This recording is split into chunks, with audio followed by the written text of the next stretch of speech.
예, 반갑습니다. 제가 세 번째 오는 것 같아요. 제가 그 천세종 목사님한테 자주 배워라, 그리고 자주 불러도 이렇게 얘기를 했었는데 또 이렇게 불러주셔서 제가 또 말씀을 전하게 됐습니다. 짧게 한 20초 정도만 소회를 좀 말씀드리고 메시지를 전해도 될 것 같아요. 저는 보통 이제 다른 교회에 가서 이렇게 말씀을 전할 때 부담감을 많이 느낍니다. 이렇게 말씀을 전하면 성도들이 이해할까? 그런 부담감이 교회 갈 때마다 굉장히 많거든요. 그래서 막상 그 교회에 도착해서 찬양하는 모습, 또 여러 가지 하는 모습들을 보면서 저 나름대로 이 수준을 또 이렇게 또 맞추기도 하는데 그게 여간 어렵습니다. 근데 여러분 아시죠? 새창조교회 올 때는 저 걱정 하나도 안 하고 옵니다. 왜 그럴까요?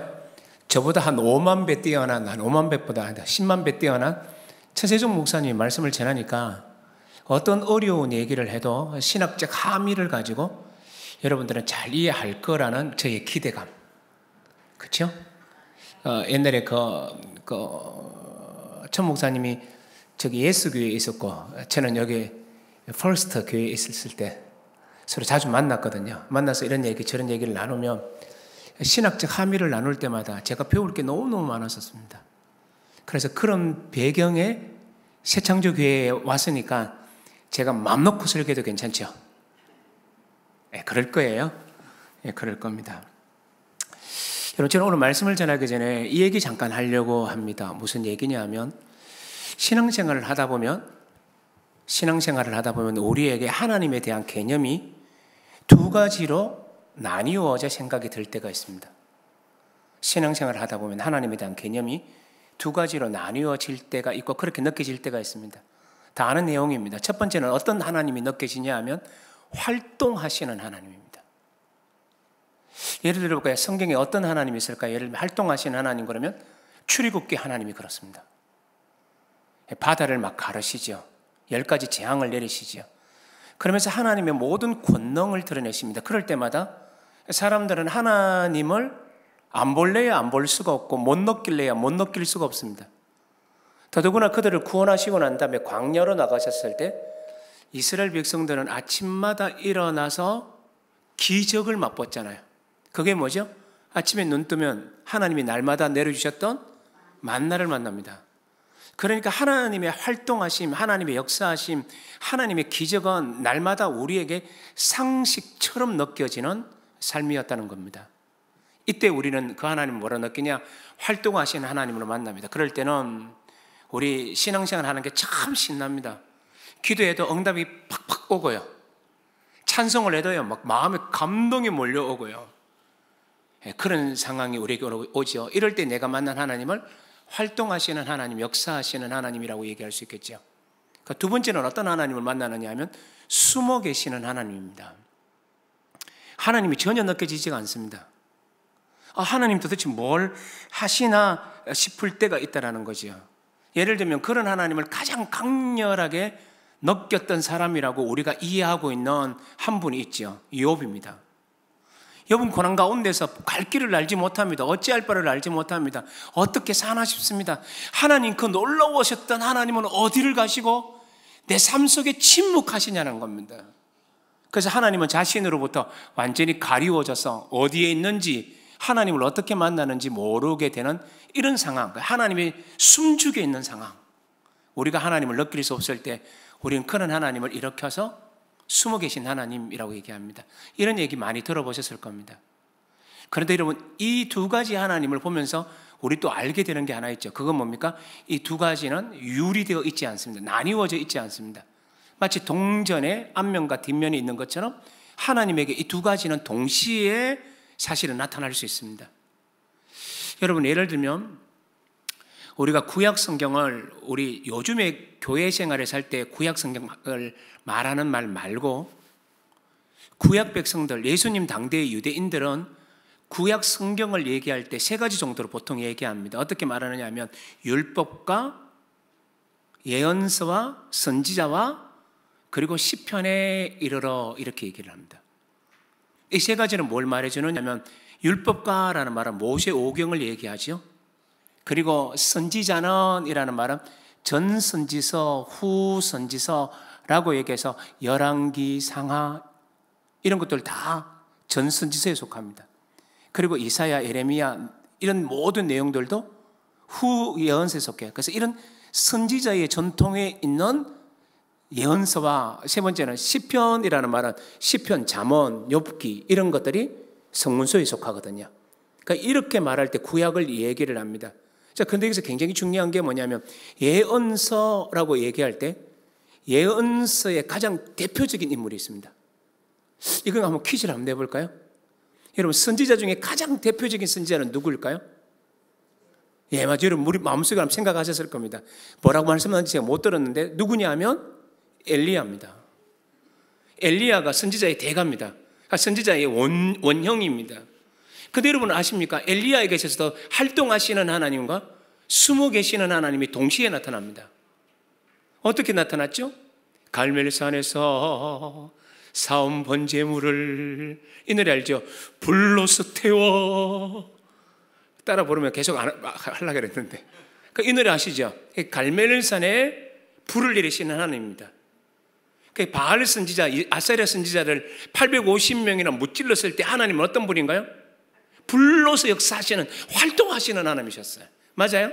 그런데 그 일이 있고 난 다음에 어떤 일이 발생합니까? 아사랴가, 아까 이세벨이 어떻게 하려고 하죠? 엘리야를 죽이려고 하잖아요. 그 엘리야가 어떻게 합니까? 도망가죠. 광야로 도망갑니다.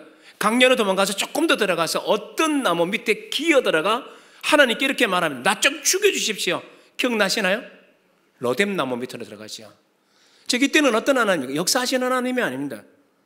그 위대했던 하나님, 이방의 우상을 섬기는 선지자들을 무찔렀을 때 나타났던 권능의 하나님은 어디에 간데 없고 도리어 자기의 삶 가운데 역사하시지 않는 하나님 때문에 침묵하게 되는 겁니다.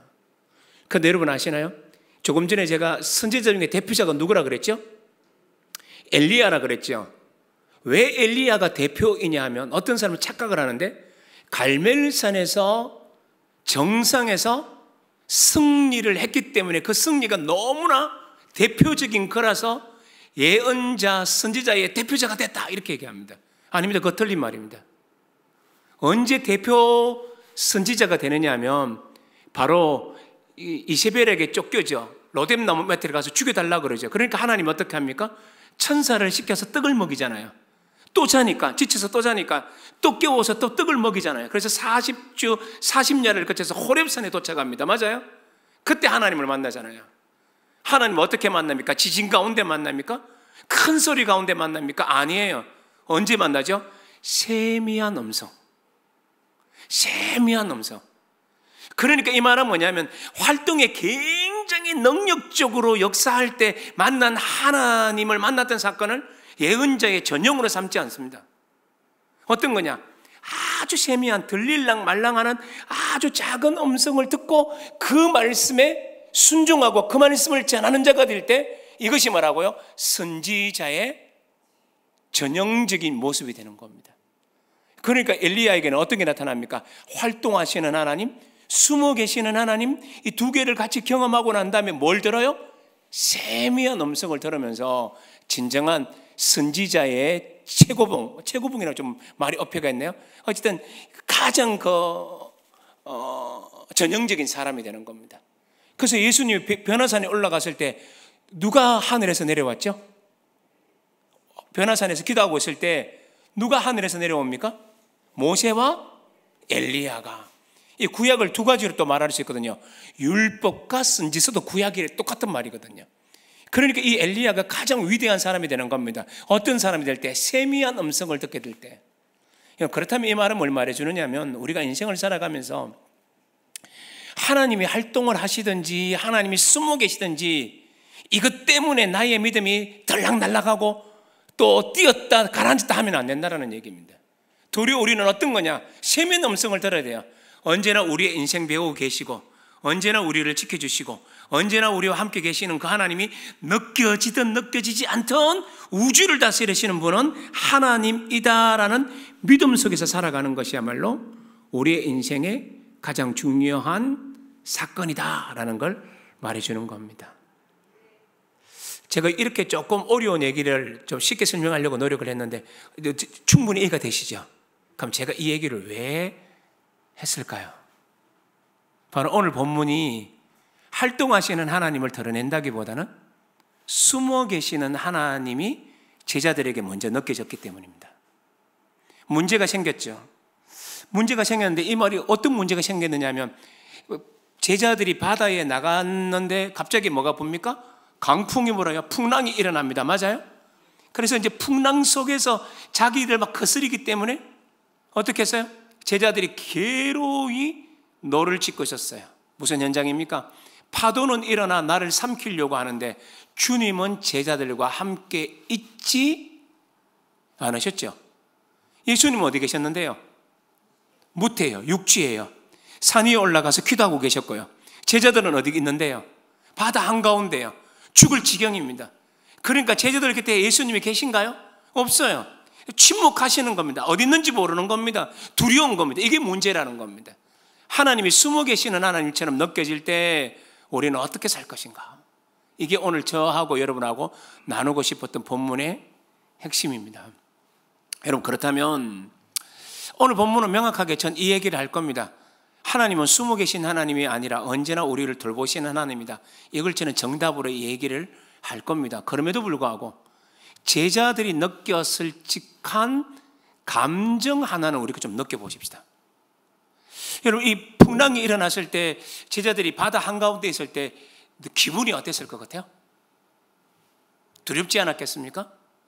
여기서 특별히 바람이 그슬림으로 이런 말이죠. 바람이 그슬림으로, 우리나라 말에는 그냥 그슬림으로 이렇게 번역이 되어 있는데 이 단어를 헬라어로 읽으면 뜻이 굉장히 강한 단어입니다. 어떤 단어인 줄 아세요? 고문하다는 뜻입니다. 고문이 뭐죠? 여러분, 옛날에 아주 나쁜 사람들이 고문한 얘기들을 제가 책을 통해서 많이 알고 있거든요. 예를 들면 이렇게 합니다. 사람을 거꾸로 매달아 놓고요, 여기다가 이 종이 하나를 코 밑에 입에 열어 싹 이렇게 묻힙니다. 그리고 어떻게 하냐? 고춧가루를 코 안으로 붓습니다. 아, 재미없다. 느낌이 어땠을까요? 사람이 죽을 지경입니다. 견딜 수가 없습니다. 이런 형태를 뭐라 그래요? 고문이라 그래요. 바람이 거슬렸다라는 의미가 그런 의미입니다. 그러니까 이 말은 뭐냐? 제자들이 좀 어려웠겠구나, 풍랑이라서 좀 힘들어했구나, 이런 의미가 아니라 마치 이 시간에 고문을 당하는 것처럼 엄청난 고난이 몰려왔다는 것을 일러주는 헬라어 단어예요. 이 단어가 굉장히 재밌는 단어입니다. 그러니까 이 제자들은 자신들이 고문당하는 것처럼 바다 한가운데 있을 때 어떤 생각을 했을까요?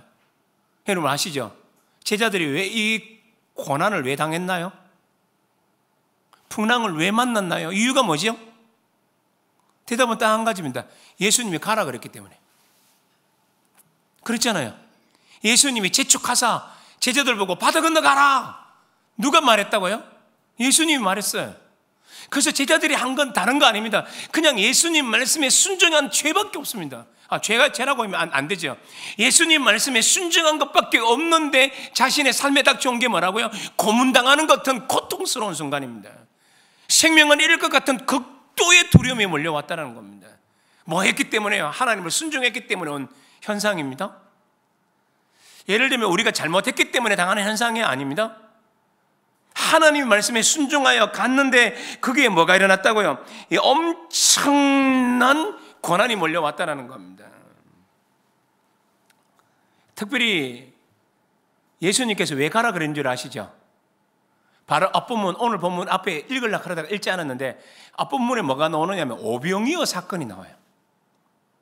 오병이어 사건이 끝나고 났을 때 요한복음 병행구절이죠. 여러분, 예수님의 기적 가운데 마태, 마가, 누가, 요한에 다 나오는 기적은 하나밖에 없습니다. 그게 뭘까요? 오병이어 기적입니다. 그 오병이어가 그만큼 중요한 본문이에요. 근데 어쨌든 요한복음에서는 오병이어 기적이 일어나니까 백성들이 어떻게 하냐? 예수님을 억지로 붙잡아요. 그래서 어떻게 하냐? 왕을 세우려고 합니다. 여러분 생각해봐요. 예수님이 왕이 되면 12제자는 뭐가 되나요? 예? 국무의원이 되는 겁니다. 행안부 장관도 될 수 있고요, 외교부 장관도 될 수 있고요. 요즘 말로 한다면, 그러니까 가장 끝발 좋은 사람이 되는 시점이 뭐냐? 예수님이 왕이 되는 순간입니다. 근데 오병이어 사건이 어떤 사건이냐면 이 오병이어 사건을 일으키고 나니까 모든 사람들이 막 몰려옵니다. 막 몰려와서 예수님을 막 세워서 왕이 되십시오. 왕이 되십시오. 뭐 이렇게 시작하는 겁니다. 당신은 우리의 왕입니다. 옳소. 왕이시여. 뭐 이랬다는 겁니다. 그러니까 예수님이 가장 최고조로 높아지는 겁니다. 그러면 어떻게 되나요?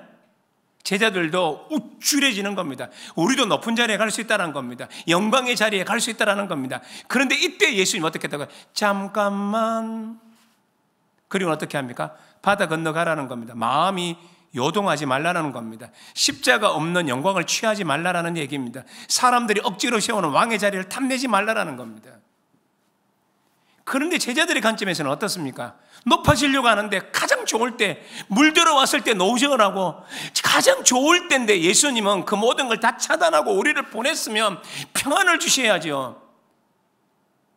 우리가 그 영광의 자리를 포기하고 주님 말씀 순종하면 영광의 자리를 줘야 되는데 영광의 자리는 커녕 고문당하는 것 같은 바람이 거슬리고 있는 겁니다.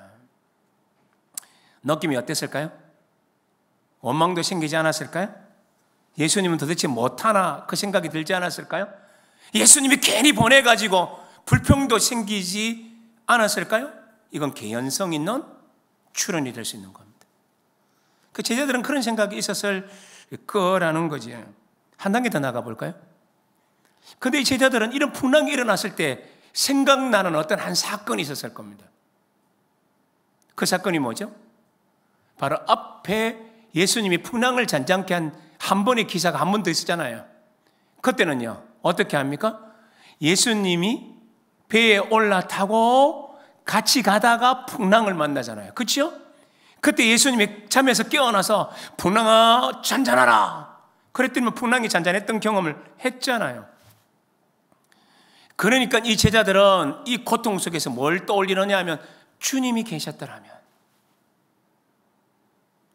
활동하시는 그 하나님이 내 곁에 있기만 했다면 괜찮을 텐데, 그런데 어떻게 해요? 계시지 않으니까 절망 가운데 있었다라는 겁니다. 그래서 제자들은요, 예수님이 나하고 떨어졌다, 예수님이 우리 곁에 없다라는 이 절망만 보았지 예수님이 자신에게 올 거라고는 상상도 못했다라는 겁니다. 그걸 어떻게 알죠? 예수님이 바다를 건너오자 그들이 외쳤던 말이 뭡니까? 유령이다 라고 외치는 겁니다. 이 말은 뭐냐? 예수님이 올 거라고 상상도 못했다라는 얘기입니다. 이게 제자들의 심리입니다. 그리고 그들은 어떤 존재입니까? 버려진 존재라는 겁니다. 아니, 그런 느낌이 들었을 거라는 겁니다. 하나님도 나를 버렸어. 이 정도면 나는 하나님이 나를 버린 것 같아. 이게 오늘 제자들이 경험하는 숨어 계신 하나님에 대한 의미라는 거죠. 잠깐만 멈출까요? 혹시 우리도 그럴 때가 없나요? 주님 일하고 주님 영광 위하고 주님 위를 위해서 열심히 달려왔는데, 그런데 하나님이 내게 복을 주시기는커녕 힘겨움을 당할 때가 있지 않나요? 남들은 세상에 깃대어서 살아가도 잘 되는데 나는 주님만 위하여 살았는데 더 불구하고 더 어려운 일들이 우리 삶 속에 오지는 않았나요?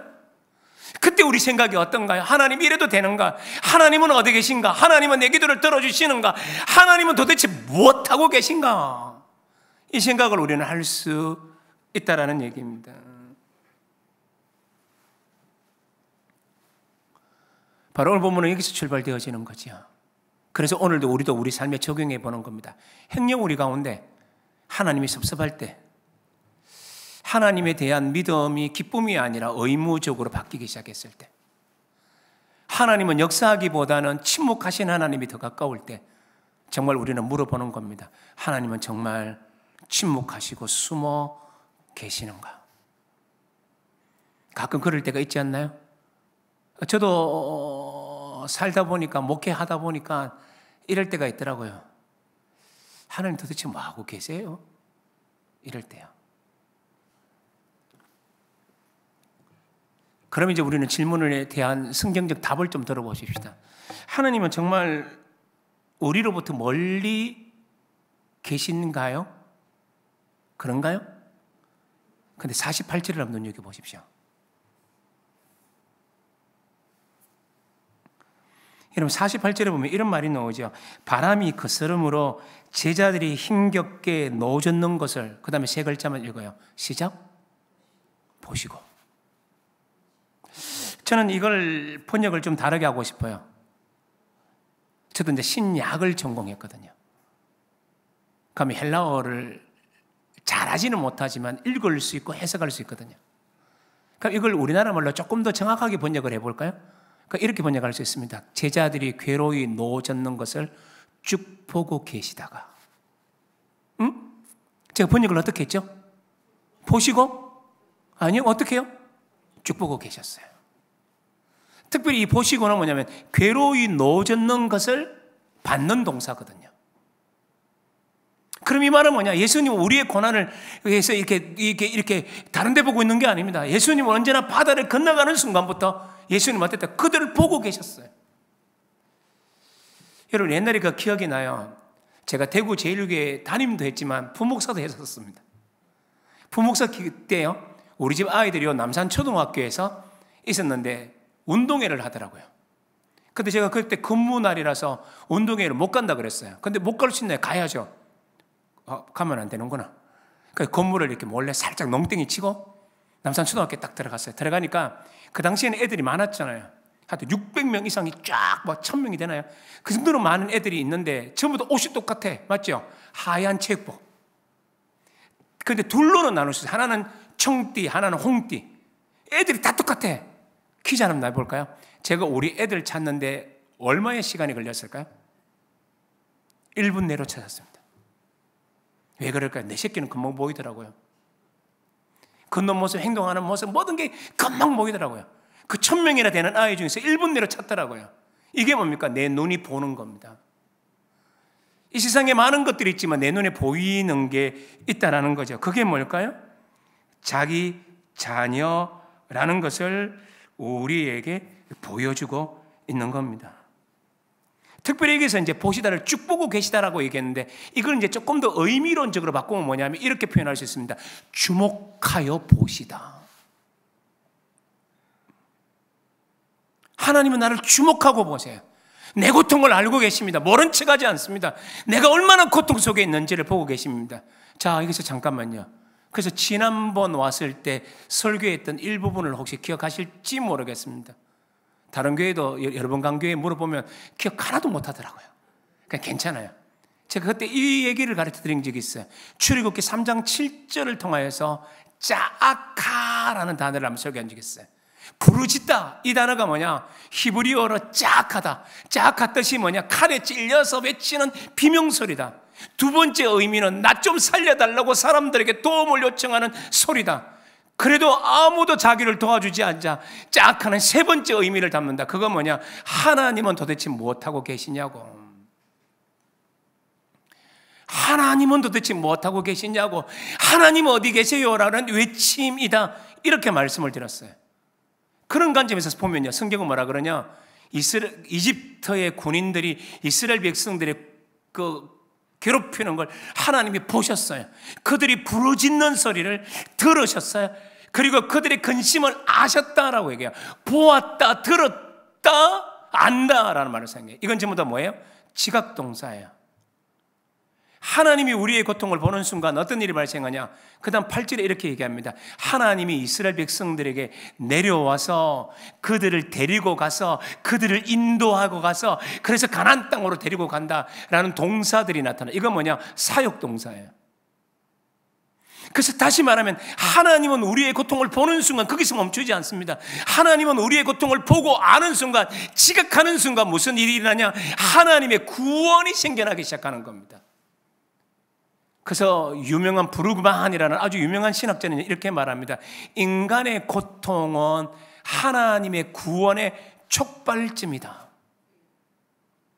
우리가 여기서 아프다고 외치면, 아프다고 울면, 아프다가 한숨 지으면 그것이 뭐라고요? 하나님의 구원의 촉발점이라고 성경은 얘기합니다. 오늘 본문에 보시다의 개념이 바로 그런 겁니다. 탕자가 왔을 때 기억하십니까? 거지가 됐어요. 옷도 남루했습니다. 때에 찌들었습니다. 냄새가 등청을 했을 것입니다. 그가 힘없이 터들터들 아버지 집으로 오고 있을 때 아버지가 어떻게 했다는지 성경을 기억하시는지 모르겠어요. 보고 측은히 여겨 이렇게 나옵니다. 보고 불쌍히 여겨. 보고라는 말은 조금 전에 설명했고요. 여기서 불쌍히 여겼다, 측은히 여겼다는 말은 뭐냐? 스플랑코 니주마이라는 헬라어인데 이 말은 알죠? 네가 아픈 것보다 내가 더 아파. 창자가 끊어지는 아픔으로 너에 대하여 애통해라는 뜻이거든요. 그러니 이 말은 뭐냐? 하나님은 우리의 고통에 대해서 응답하시는 하나님, 우리를 보시는 하나님이에요. 우리가 하나님의 눈앞에서 벗어난 적이 없습니다. 여러분, 행여 여기 계신 성도님들, 새창조교회는 그런 분이 없을 거라고 생각하지만, 그러나 이런 건 보편적이니까, 어떤 게 고통을 당하는 게 우리 인생의 보편적이니까, 행여 여러분 가운데 고통을 당한 분이 있다면 우리는 어떻게 하면 돼요? 하나님 앞에 보이면 돼요. 아니, 하나님은 보고 계세요. 그러니까 오늘 수요 예배에 오기도 전에 하나님은 이미 여러분들이 돌아올 때부터 하나님은 우리를 보고 계세요. 우리가 이 자리에 앉아서 기도하기도 전에 하나님이 우리의 기도가 무슨 제목인지를 아세요. 우리가 하나님을 향하여 생각할 때 그 생각하기도 전에 하나님의 우리의 고통을 보고 계시다는 것이 성경이 말해주고 있는 의미입니다. 나는 고통 가운데 하나님이 느껴지지 않아서 하나님 없어, 하나님 어디 계세요? 라고 외칠지 모르지만 그건 우리의 모습이지 하나님은 그렇지 않습니다. 우리를 보고 계시다.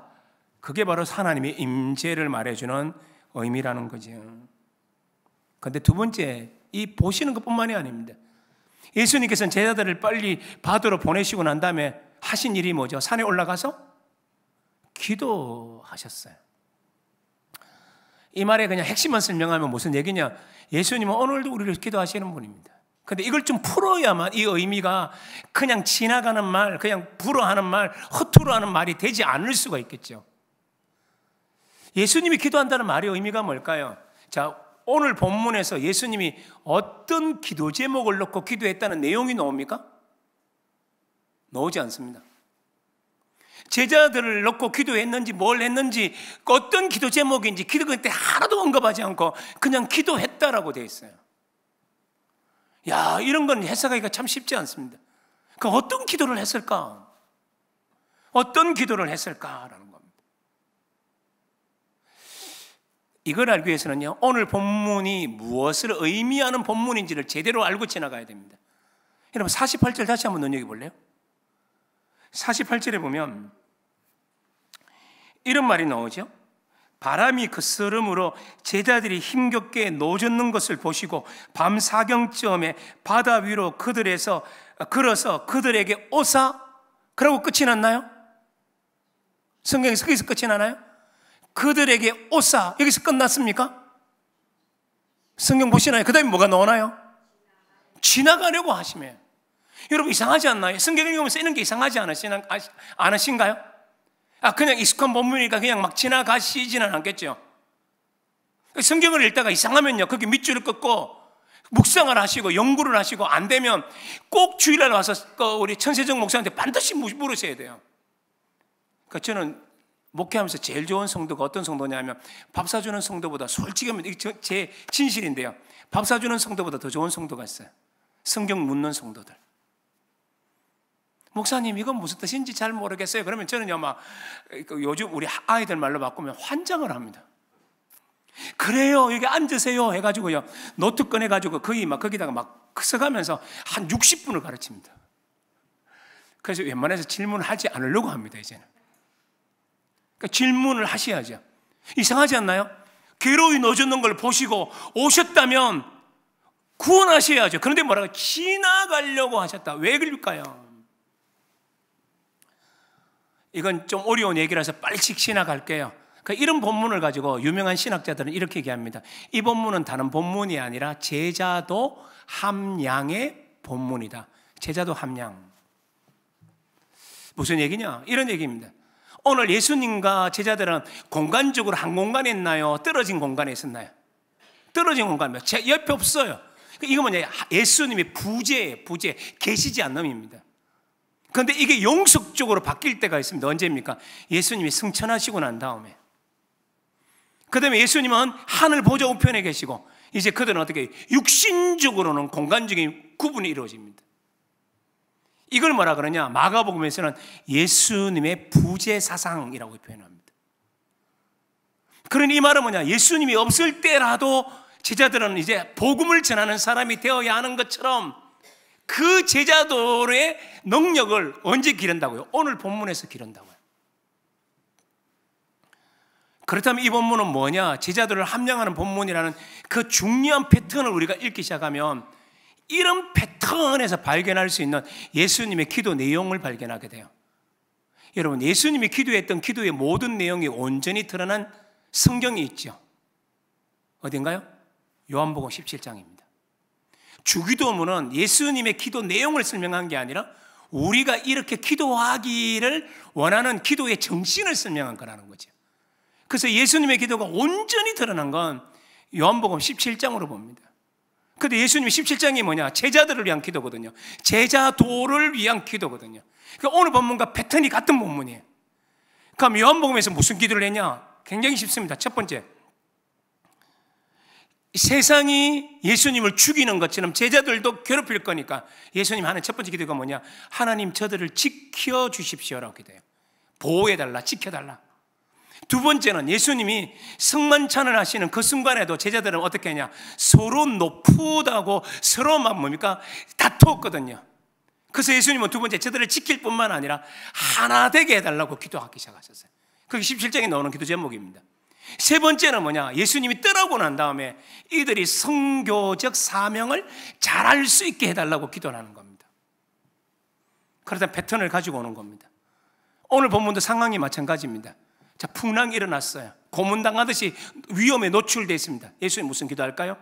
지켜달라, 보호해달라죠. 오병이어에 의해서 누가 높으냐라는 이 높아짐의 이 상황이 왔을 때 제자들은 언제나 서로 누가 높으냐고 다퉜거든요. 그렇다면 떠나가면서 누가 높은가에 대한 실랑이를 쉽게 본문의 문맥적으로 이해할 수 있습니다. 뭐죠? 하나 되게 해달라고 기도했을 겁니다. 세 번째는 더 쉽죠. 제자도 함량의 본문이니까 주님이 없을 때라도 선교적 사명을 저들이 잘할 수 있게 해달라고. 그렇다면 여기서 기도했다는 말은 단순한 말이 아니라 제자들을 향한 온전한 기도라는 겁니다. 제자들의 필요, 제자들의 영성, 제자들의 신앙, 제자들의 삶, 제자들의 그 모든 것들을 놓고 예수님은 꼼꼼하게 기도하셨다는 겁니다. 자, 여기서 끝내도 됩니다. 그다음 이 본문을 우리에게 적용해 보십시다. 로마서 8장에서 이런 말이 있지 않나요? 우리는 우리의 마땅히 빌 바를 알지 못해요. 끙끙 앓고 있습니다. 그런데 어떻게 합니까? 성령이 말할 수 없는 탄식으로 우리를 기도해요.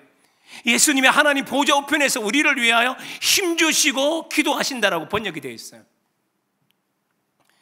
그렇다면 이 말은 뭐냐면 예수님이 우리를 위해서 기도해 주신다라는 것이 뭐예요? 우리는 하나님이 활동하지 않는 것처럼 여겨져도 거기에 속으면 안 돼요. 주님은 오늘도 우리를 위해 기도하고 계세요. 주님은 오늘도 우리를 위해서 힘주시고 계시는 일을 여전히 하고 계시다는 것을 우리는 믿으셔야만 돼요. 또 질문 하나를 던져볼까요? 여러분 여기서 대답을 어떻게 하실 건가요? 질문 하나 던져볼게요. 우리가 기도하면 하나님은 우리의 기도 소리를 들으시나요? 다시요. 우리가 기도하면 하나님은 우리 기도 소리를 들으시나요? 예, 이것만 알고 있으면 기도의 능력이 생깁니다. 이 단순한 사실을 믿으면요, 그때부터 기도의 능력이 생기기 시작해요. 자, 그런데 하물며 오늘 본문은 한 단계 더 나가요. 예수님의 기도를 들으시지 않겠습니까? 그게 우리라는 겁니다. 우리는 누구냐? 예수님의 사랑 먹고 살아가는 존재들입니다. 예수님은 우리를 보고 계실 뿐만 아니라 예수님은 우리를 위해서 기도하는, 그래서 그 사랑의 대상자가 우리라는 겁니다. 한 가지만 더 얘기하고 말씀을 마무리할게요. 그리고 나서 오늘 본문에서 48절 다시 눈여겨보십시오. 48절에 보면 이렇게 얘기를 합니다. 48절에 바람이 거스름으로 제자들이 힘겹게 노젓는 것을 보시고 밤 사경쯤에 바다 위로 걸어서 그들에게 오사. 새창조교회니까 이 말까지 해도 될 것 같아요. 헬라어로 이 본문을 읽으면요, 보시고 라는 이 동사가 주동사가 아니에요. 주동사는 뭐냐? 오사입니다. 우리에게 오다라는 단어예요. 그래서 이게 주동사의 역할을 하고 있는 단어예요. 그렇다면 이 말은 뭐냐? 세 번째, 보시고 기도하실 뿐만 아니라 우리에게 가장 적절한 시기에 우리에게 오신다. 오시는 분이라는 겁니다. 특별히 오셔서 주님은 이렇게 말합니다. 유령이다 그러니까 이렇게 말하죠. 유령이다 그러니까 예수님께서 하시는 말이 안심하라, 내니 두려워하지 말라. 여기서 내니라는 말은 다 알죠. 이건 출애굽기 3장 14절의 말을 헬란말로 번역한 겁니다. 나는 스스로 있는 자니라 있죠? 나는 스스로 있는 자니라. 출애굽기 3장 14절 하나님의 자기 이름을 가르치는 대목, 이걸 헬라어로 번역한 70인경에는 이렇게 말합니다. 에고 에이미 혼. 여기서 말하는 에고 에이미, 나는 이다 라는 아주 중요한 말이거든요. 이 말을 가지고 와서 쓴다는 말은 뭐냐? 내가 바로 그 하나님이다 이런 뜻이에요. 하나님이 오신다라는 얘기예요. 우리의 고통 가운데, 우리의 절망 가운데 내버려 두지 않고, 우리의 힘 가운데 너희 힘으로 살아가라고 얘기하지 않고, 우리 가운데 하나님이 오신다, 이걸 말하는 게 뭐냐? 오사내니라는 말이에요. 그렇다면 오늘 이 본문이 우리 머릿속에서 스쳐 지나가는 성경 한 군데가 있어요. 그게 뭐죠? 창세기 1장 2절 말씀입니다. 우리나라 번역은 이렇게 되어 있죠. 태초에 하나님이 천지를 창조하시니라. 땅이 공허하고 혼돈하고 어둠이 수면 깊음 위에 있었죠. 맞아요? 그런데 이렇게 번역되어 있는 걸, 번역이 맞는 번역인데 다르게 번역도 가능합니다. 제가 번역을 조금 다른 번역도 설명해 드릴게요. 태초에 하나님이 천지를 창조하실 때에 땅이 공허하고 혼돈하고 어둠이 수면 위에 덮고 있었어요.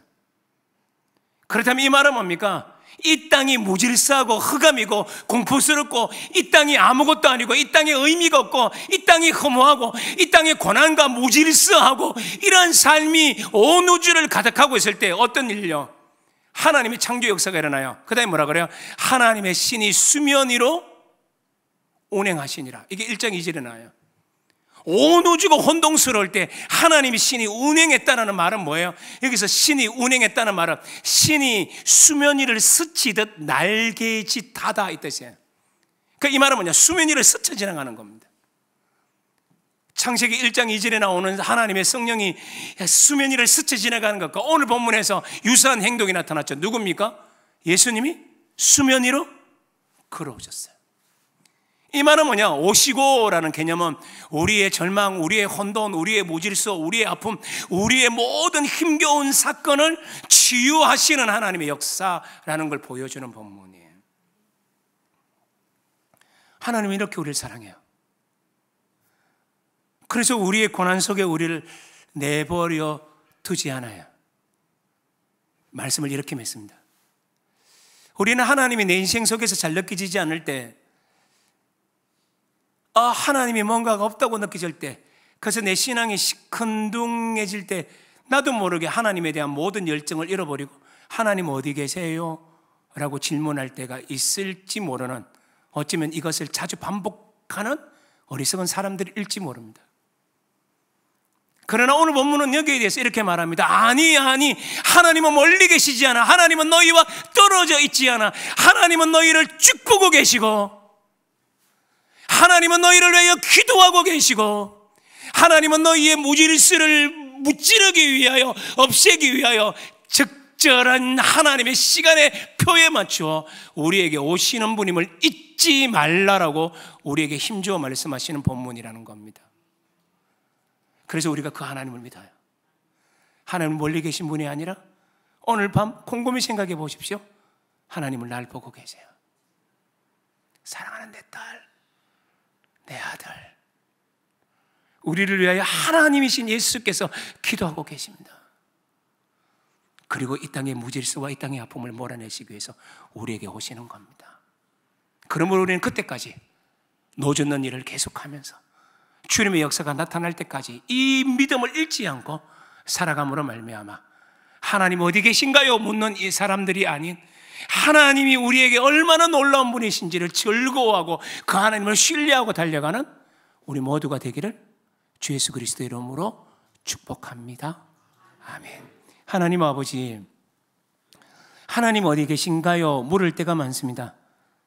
기도가 응답이 되지 않는 것처럼 느껴질 때, 주님의 영광을 위해서 달려갔는데 어려운 일을 만날 때, 마음속에 여러 가지 열망들이 다 사라질 때, 하나님은 어디 계신가? 무엇 하시나? 그런 생각을 하기가 쉬운 우리들임을 고백하지만, 하나님은 오늘 이 밤에 우리 모두에게 말씀하셨습니다. 내가 쭉 보고 있어. 너희의 아픔을 내가 알고 있어. 내가 너희를 위하여 기도하고 있어. 너희의 절망과 어둠을 몰아내기 위하여 내가 너희에게로 가고 있어 라는 분임을 우리가 알게 되었사오니, 이 주님으로 인하여 힘을 얻게 하시고 이 주님으로 인하여 복되게 사는 우리 모두가 되게 역사하여 주옵소서.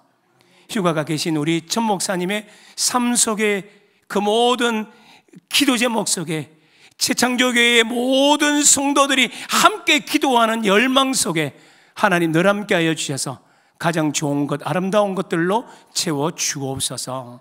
예수님 이름으로 기도하옵나이다. 아멘.